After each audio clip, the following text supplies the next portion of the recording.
air selokan di lingkungan Klotkau, Kelurahan Beng, Gianyar mengalami pencemaran. Sebab air yang mengalir berubah menjadi keruh dan berwarna merah maupun hitam.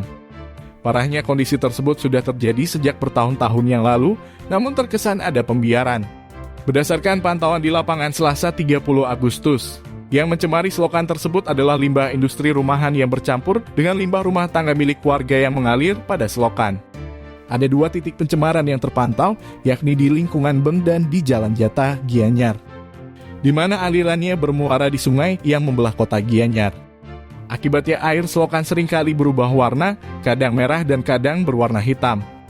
Selokan pun dilapisi kerak putih yang terbawa limbah tersebut. Tidak hanya itu, bau menyengat dari limbah tersebut pun kerap memenuhi udara di wilayah tersebut.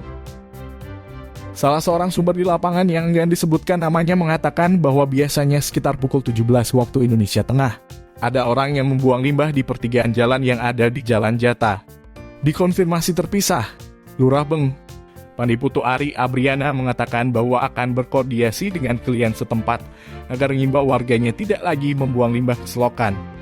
Atas kondisi tersebut, pihaknya pun belum bisa berkata banyak terkait sanksi atas pembuangan limbah tersebut. Sebab kata dia, hal tersebut bukanlah ranahnya. Adapun pendekatan yang dimaksud adalah pendekatan secara humanis, agar warga paham dan sadar akan kebersihan lingkungan dan tidak membuang limbah ke selokan lagi. Tim Bali Express melaporkan.